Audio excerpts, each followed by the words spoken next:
Estamos nuevamente aquí en periodista-latino.com. En esta ocasión vamos a conversar con Salomón Rachman, quien es peruano, israelita, y vamos a hablar precisamente de este tema que está hoy en día en boga. Bueno, digamos, es la actualidad del momento, el problema de Gaza. Bienvenidos, Salomón. Sí, buenos días, Paul, ¿cómo estás? Salomón, en estos días el mundo está estremecido porque Israel prácticamente desde una óptica está atacando misericordiamente al pueblo palestino, ¿no? Tú que has vivido en Israel muchos años y tienes sangre israelita también, descendencia, ¿cómo lo ves tú? Bueno, Paul, el tema es bastante complejo porque la mayor parte de la gente ve las imágenes y naturalmente que impresiona ver ataques, ¿no?, de un país, muertes de niños, mujeres, etcétera, ¿no? Pero tenemos que también comprender la situación del otro lado, ¿no? Es decir, que durante alrededor de 8 años, un país como Israel, respetuoso de las leyes internacionales, ha sufrido el ataque de cohetes hacia su población civil por un movimiento que tiene una ideología dentro de la cual no se reconoce Israel y junto con eso también piden la destrucción de Israel.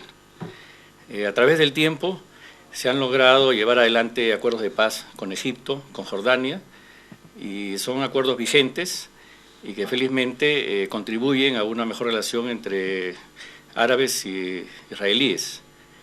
Y en este momento pienso que el único escollo que hay para que se firme la paz entre palestinos e israelíes es precisamente la actitud tomada por este grupo que ha logrado dominar el poder en la península de Gaza y a través de su ideología no permite ni facilita los acuerdos y la paz. Por lo tanto, Israel no tiene otra alternativa que cuando se pone en peligro alrededor de 1 millón de personas, que son las ciudades que están alrededor de entre 30 a 40 kilómetros de Gaza, tiene que tomar medidas para poder contener y disuadir de una manera total un peligro en el futuro. Y la manera es combatir o destruir la infraestructura que tienen, no hacer desaparecer jamás, sino sencillamente desaparecer el peligro que constituye los cohetes y las armas que ellos poseen, y también el peligro del contrabando que hay de armas desde Egipto a Gaza a través de unos túneles, y la continua y permanente ataque que hacen a través de esos proyectiles, ¿no? La forma es llegar a un acuerdo que tenga un respaldo internacional y que, por supuesto, muchos dirán, pero es desproporcionado el ataque que hace Israel contra los palestinos. Puede ser que sea desproporcionado, pero una guerra lamentablemente se hace para ganar, utilizando todos los medios necesarios para terminar, digamos, con el enemigo, en este caso evitar de que en el futuro se sigan poniendo en peligro las vidas de los ciudadanos israelíes. Pero por otro lado, Israel critica de que se utilicen a los civiles como escudos humanos, es decir, dentro de las mezquitas, de las universidades, de los colegios, de los hospitales, hay arsenales, ¿no?, desde donde disparan muchas veces los cohetes, y lamentablemente Israel tiene que de alguna manera callar ese peligro y muchas veces ataca y hay como consecuencia muertes de civiles, que es muy lamentable, por supuesto. Salomón, mira, es que esto parece que es la pescadilla que se mueve la cola, ¿no? Porque yo desde niño recuerdo ver televisión, te lo dije anteriormente, ¿no? Sí. Que siempre había movida entre Israel y los palestinos. Se veía a los palestinos tirándoles piedras y los otros respondiendo con tanques o con ametralladoras o con fuego graneado y tal, ¿no? Y no ha cambiado la cosa, ¿no? Hasta ahora sigue, se pensó, se creyó y se comentó, se rumoreó, como me dices, que incluso hasta Yasser Arafat en su momento estuvo a punto de firmar la paz, ¿no? Pero, ¿qué ha pasado? ¿Por qué no hay paz? Bueno, realmente muy poco, digamos, lo que se conoce exteriormente de lo que sucede dentro de Israel. Israel es un país de 7 millones de habitantes, de los cuales 20% está formada por árabes, musulmanes y cristianos, los cuales tienen representación en el Parlamento, Y además de eso, son personas que participan, digamos, de todos los derechos, inclusive muchos estudian en las universidades, tienen seguridad social, etcétera. Inclusive hay muy buenas relaciones y amistades entre árabes y judíos y cristianos dentro de Israel, ¿no? Lo que sucede es, lo que la gente ve en estos casos, efectivamente, son jóvenes que han estado de alguna manera formados dentro de una ideología extremista, ¿no? Y te estás refiriendo a aquellos que viven en la Cisjordania, que en este momento se va a hacer una paz, que yo creo que no va a durar, esto no va a demorar mucho tiempo, una vez que se supere el escollo de Hamás. El presidente de esta entidad de Palestina, Abu Mazen, es una persona bastante pacífica, y ha dado los pasos necesarios para tener el respeto tanto de israelíes como de la comunidad internacional, y están pronto a firmar acuerdos de paz, ¿no? Pero el escollo es el Hamás, que lamentablemente por su extremismo y por no haber eliminado la cláusula que dice que quiere destruir el Estado de Israel ni lo reconoce, es difícil de que haya un cambio en la situación de conflicto, ¿no? Pero se está trabajando, y yo estoy seguro de que se van a formar, en este caso, otro Estado al lado de Israel, y posiblemente a través del tiempo se va a ver un cierto equilibrio, ¿no? Hay países en el exterior que nosotros conocemos que están tratando en lo posible de que no se llegue a una paz. No necesito mencionarlos porque ya los conocemos por la prensa, que no dejan, de algún modo intervienen económicamente para facilitar dinero que sirva para comprar armas y continuar el conflicto, pero en el fondo, a nivel intelectual, cultural, tanto entre israelíes y palestinos, hay una concordia, ¿no? Y puedo decirte que incluso en el campo comercial, tuve la oportunidad en el campo textil de trabajar con gente de Gaza. Ellos tienen costurerías muy importantes y poderosas y grandes, las tenían, ¿no? Mejor dicho, durante muchos años, pero debido a ese conflicto y a la penetración del Hamás, no les han posibilitado seguir comerciando, ¿no? Y seguir recibiendo los cortes de telas de las textiles israelíes para que ellos elaboren y terminen la confección. Existían relaciones extraordinarias, pero lamentablemente eso ha sido paralizado, con el perjuicio tanto para los palestinos de Gaza como para los israelíes, que son los fabricantes y que no han tenido que cambiar de proveedores en otros países como la India, la China, ¿no? Por ejemplo, Salomón, ayer estuve, bueno, en la noche estuve casi de casualidad en una manifestación pro-palestina, ¿no? Entrevisté a algunas personas, tanto árabes como españoles, ¿no? Y todo el mundo coincidía en ir en contra de Israel, ¿no? En la política que está tomando. Quizás están todos engañados, no lo sé, pero hay una unanimidad mundial, porque también hay manifestaciones en Inglaterra, en Estados Unidos, en muchos países, ¿no? ¿A qué crees, a tu opinión, ¿no?, que se deba, por ejemplo, de que la comunidad internacional inste a Israel para que pare los ataques e Israel no quiera pararlos? Bueno, es una cuestión lógica lo que dices. Hay una guerra periodística favorable al lado palestino, además de que el ser humano es sensible, ¿no? Es decir, todo el mundo ve solamente imágenes de civiles muertos, ¿no? Y naturalmente que en este caso corresponde a los escudos humanos, en este caso gente inocente, por supuesto, del lado palestino, que han estado justamente junto al lado de arsenales y protechos militares, y donde se lanzan los cohetes, ¿no? Y que Israel en las operaciones ha atacado esos puntos para debilitar la infraestructura del Hamás, y como resultado de eso han habido muertes, ¿no?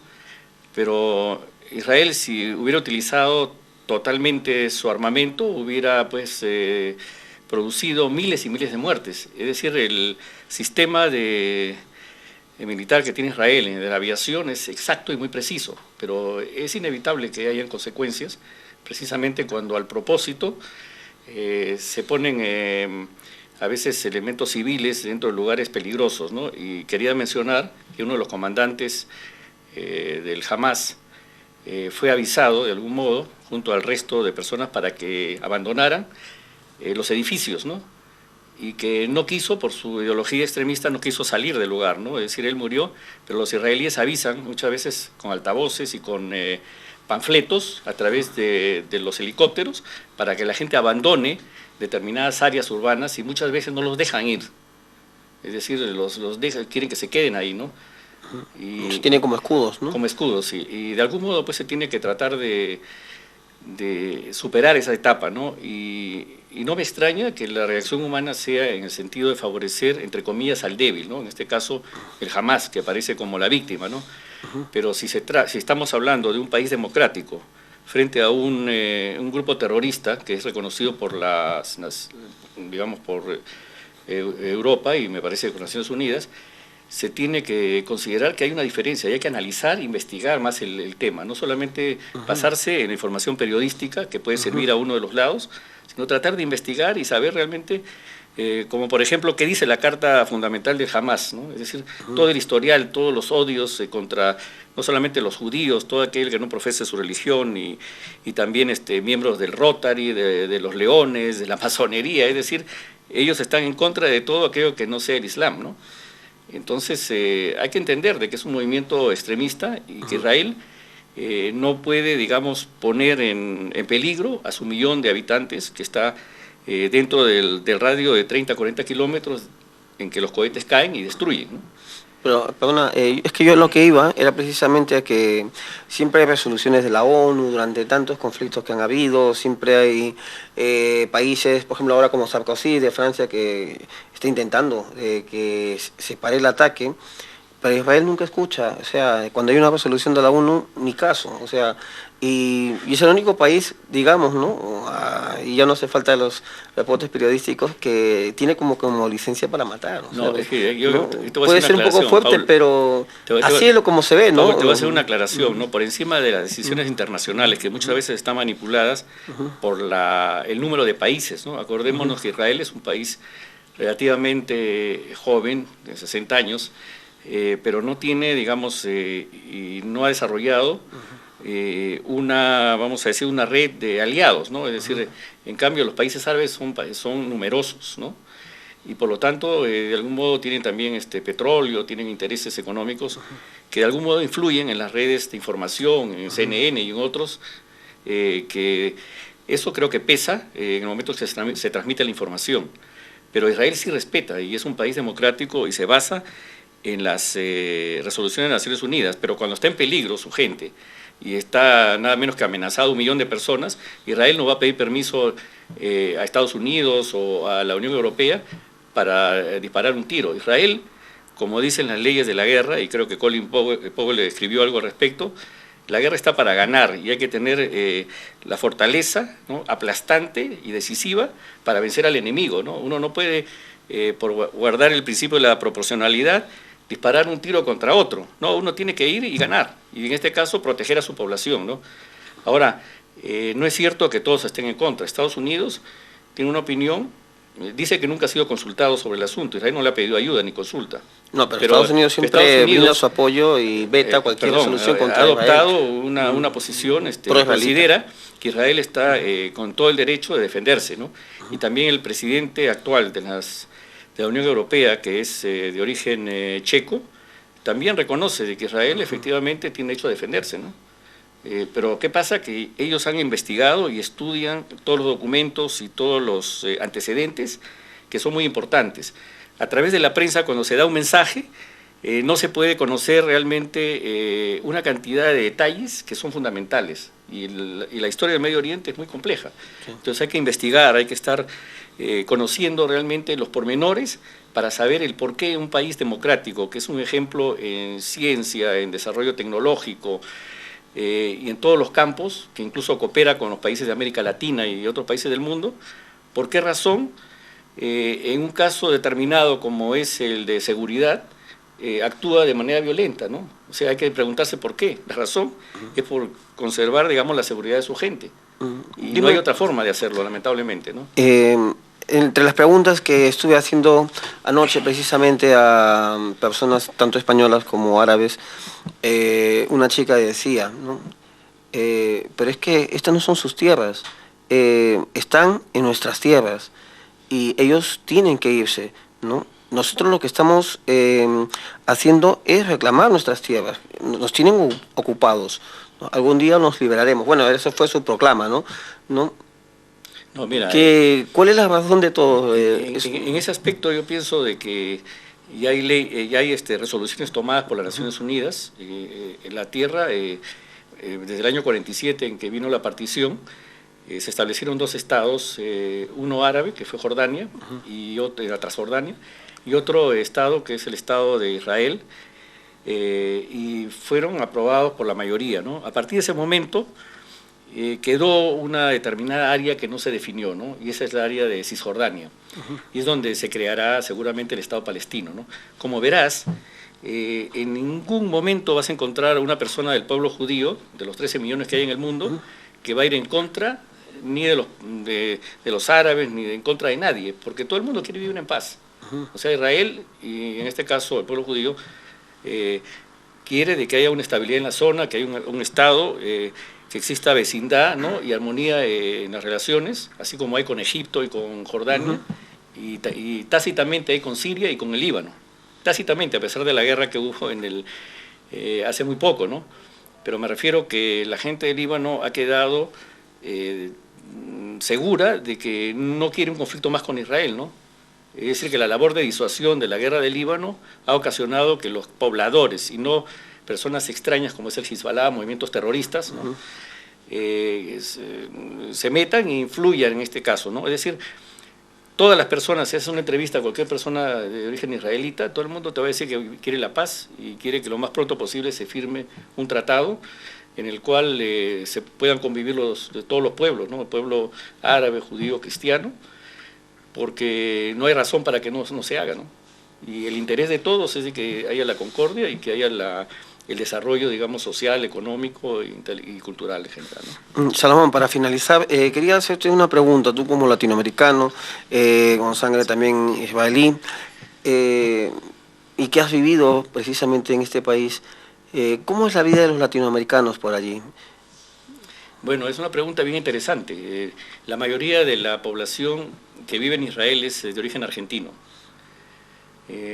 Aproximadamente hay alrededor de 100.000 o más, ¿no? Y también de Perú deben haber alrededor de 2.000 de origen peruano, entre padres, hijos, etcétera, ¿no?